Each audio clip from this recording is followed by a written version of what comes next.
Fala pessoal, tudo bem? Hoje eu escolhi uma partida aqui interessante do Ninzovic para demonstrar um pouco sobre o hipermodernismo e a influência dessa escola no xadrez atual.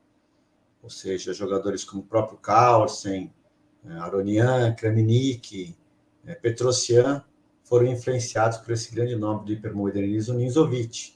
Eu escolhi uma partida legal, tranquila de analisar. Vamos ver essa partida depois da vinheta.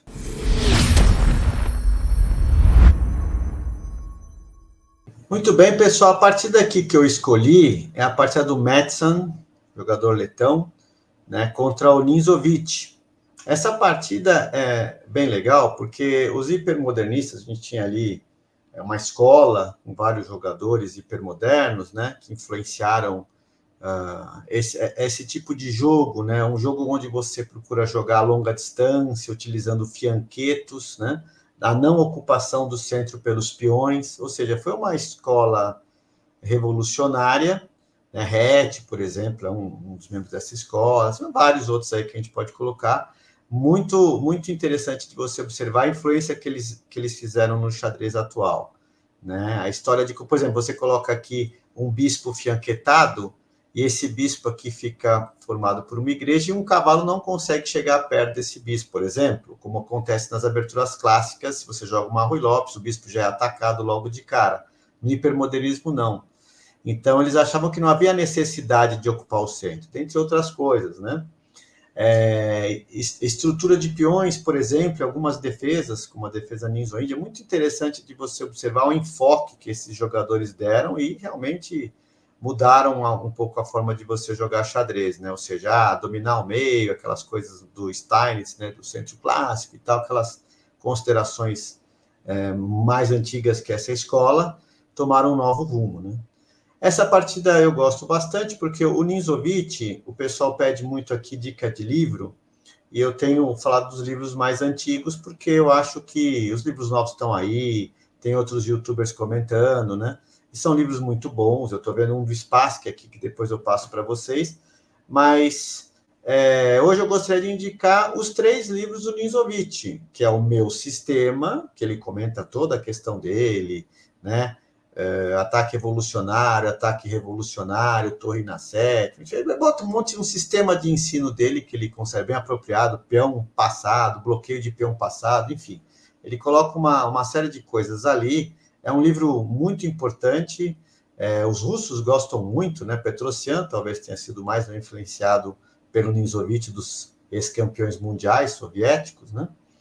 Depois você tem o prática do meu sistema, que são as partidas dele explicando, né, o sistema dele.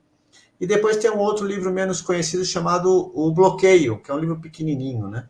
Todos esses livros, hoje a gente tem aí, por exemplo, a editora Solis tem em português para quem desejar.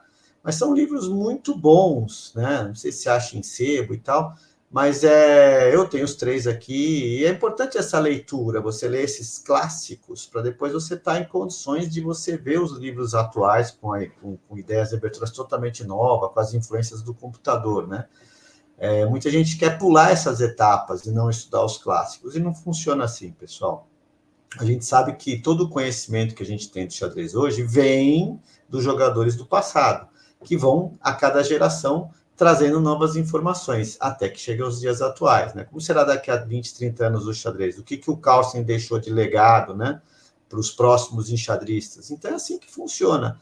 Então, é importantíssimo que o jogador, ele entenda a importância de estudar profundamente os jogadores clássicos e as ideias antigas, né?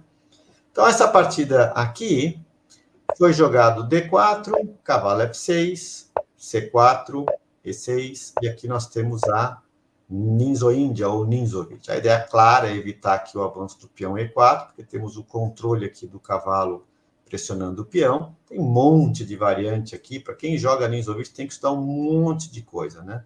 Várias linhas aqui.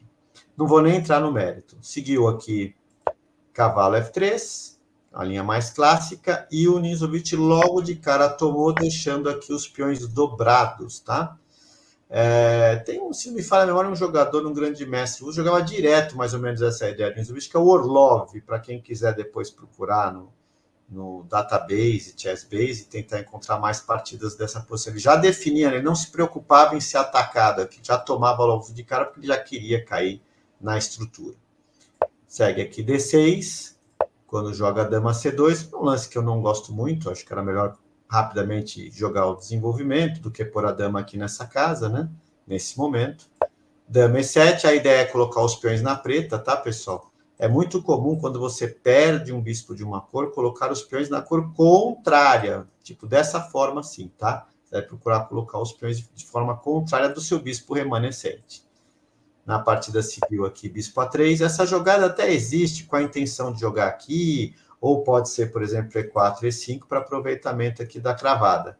Mas nesse caso está um pouco deslocado esse bispo aqui. Em outros casos também eu posso tentar o ataque da minoria, o bispo está atrapalhando, né? Essa jogada eu não gostei. Segue aqui C5, muito bom lance, que o objetivo é justamente bloquear aqui esses peões para poder atacar mais tarde essa fraqueza aqui, né? O peão de C4, tema comum aqui na defesa ninzo-índia.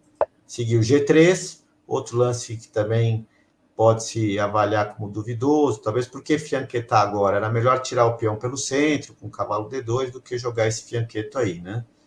O Ninzovic já adianta, em vez de rocar, ele tem que adiantar. Ele está vendo que o adversário quer pegar a diagonal, então ele vai lá e simplesmente também coloca o bispo aqui, mantendo a diagonal. Seguiu o roque, e após aqui roque, essa posição é uma posição muito boa estratégica para as peças pretas. Por quê, pessoal? Vamos lá, então. Em verde, eu vou deixar aqui para vocês verem as casas pretas, tá? E, eventualmente, eu posso colocar esse peão aqui. Então, você faz como se fosse uma muralha aqui, com os peões na casas pretas, e aí você vai deixar esse bispo aqui um pouco preso, ele não vai poder jogar muito. Depois você vai aqui, vou colocar em azul, essa manobra de cavalo para cá. Para quê? Para atacar essa fraqueza que eu vou deixar em vermelho aqui. E muitas vezes, você depois pode colocar essa torre aqui em laranja, tá? Opa, perdão, foi vermelho. Deixa eu pegar aqui o laranjinha, tirar esta. Colocar laranja aqui, ó, para mudar outra cor. Com a intenção de ameaçar tomar o peão, e você vai ter aqui muitos ataques. Se precisar, mais tarde, a gente pode colocar o bispo também. Essa é uma ideia geral, né, que você pode usar, às vezes, para usar até xadrez escolar. Você põe uma defesa, mostra as ideias gerais, e eles já conseguem desenvolver bem aí como atacar esse peão fraco. Ele já toma o cavalo, já faz a estrutura que quer, ele já tem um parâmetro, uma maneira de jogar, né? Isso aí a gente deve ao Ninzovic, né? Olha aí, pessoal, que esse aqui vale a pena vocês gravarem essa formação. Vocês vão ver que na partida ele jogou aqui cavalo H4, me parecia melhor jogar aqui cavalo D2, né? Porque eu já defendo o peão e eu quero dominar o meio do tabuleiro desta forma, né? Mas na partida ele jogou cavalo aqui, e após bispo por bispo, ele tinha que tomar de cavalo para trazer o cavalo para o jogo, ficando um pouco inferior, mas depois de rei toma, lembra a aula que a gente fez sobre cálculo, né? O pessoal gostou, puxa, como calcular a diferença de cálculo e combinação, né, e tática. Aqui é um caso, por exemplo, em que depois que o Hernanes Madison tomou aqui de rei, ele está perdido. Como assim perdido? Está perdido. O jogo estrategicamente está ganho, vai ser impossível ele defender essa posição aqui. O que mostra como que o Ninzovic já tinha tudo na cabeça, né? Já pensado a posição. Claro que o cara cometeu esse erro, ajudando, né, as pretas aqui a conseguirem uma vantagem decisiva. Pausem o vídeo aí, pessoal, dá uma paradinha para vocês tentarem descobrir como é que o Ninzovic encontrou uma sequência ganhadora. Beleza? Vamos lá dar uma olhada, então. Cheque. Ataca o rei, mas, na verdade, eu não estou muito importando, né, em atacar o rei, nada disso. O que eu quero, basicamente, é o tempo para trazer a dama para atacar as fraquezas. Ele tirou o rei, e agora, dama aqui. Veja só quantas jogadas forçadas. Atacou o rei a primeira jogada. Agora ele joga aqui, ameaça o bispo e ameaça o peão. Portanto, eu tenho que defender os dois. Única jogada. Agora a terceira jogada. Cavalo aqui. Ameaço esse, pessoal, atacando a dama e depois a fraqueza dos peões dobrados ali. Tem que tomar alguma providência. Qual é a providência? Torre aqui. A ideia é que depois que você faz a sequência, tentar abrir aqui, né? No ponto D6. Então, se cavalo A5, talvez dama B5. Na partida que ele joga, aqui, para poder atacar a dama e o peão. E quando ele joga o dama B5, que é a única, dama por dama. Ué, mas e agora? E o peão fraco, né? E o peão, e como é que fica? Na hora que joga peão, toma, cavalo C4. Tudo forçado, pessoal. Dama B7, dama A6, cavalo C6, cavalo A5, tudo forçado. Quando joga aqui, o bicho está atacado, única. E agora? Ele atingiu essa posição, nós temos um vídeo lá no playlist de estratégia, que é o cavalo e sua base de operação. A gente pode dizer que isso aqui é uma base de operação, o cavalo está muito bem colocado aí, mas e aí, né? Poxa, você olha essa posição e fala, caramba, cadê essa vantagem toda das peças pretas? Né? Até aqui, praticamente forçado de chegar nessa posição. E agora? Mais uma paradinha, o que é que o Ninzovic tinha previsto aí, pessoal? Muito bem? Será que descobriram?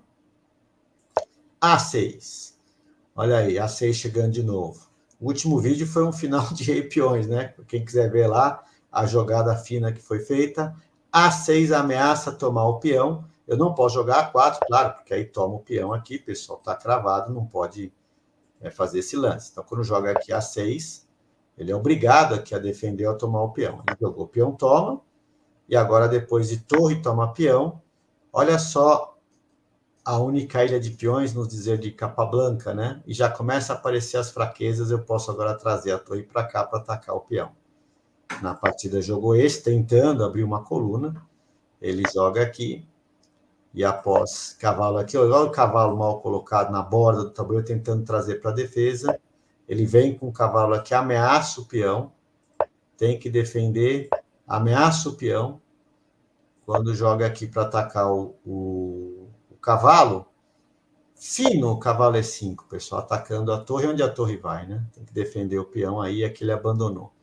Provavelmente seguiria assim, torre aqui, aí você toma lá o peão, ameaça a torre, que tem que sair, tô cuidado com o duplo aqui, teria que jogar a torre para lá, aí provavelmente aqui nós temos cheque, né? O rei vai ter que ir para lá, já ganhou um peão, vou pegar mais um peão aqui, agora ataco a torre, vai ter que tomar, torre toma, e esse peão também está caindo, ou seja, as peças todas mal colocadas, não tem o que fazer. Ou seja, todos os lances dele, pessoal, lance por lance, foram lances forçados. Dama cheque, dama 6, cavalo C6, cavalo 5, todos os lances dele para atacar o peão fraco, a fraqueza aqui em C4, né?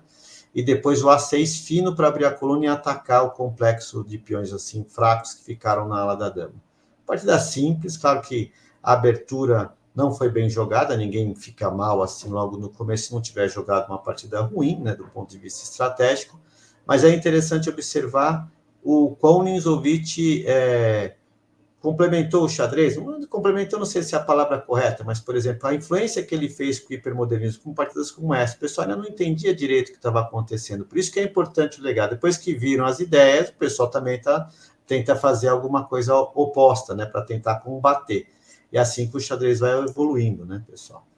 Tá? Partida muito boa, simples de análise, mas muito legal aí para vocês entenderem. Tentem procurar esses 3 livros que vale bastante a pena lê-los para poder melhorar o seu xadrez, tá bom? É isso aí, pessoal. Um grande abraço e até a próxima.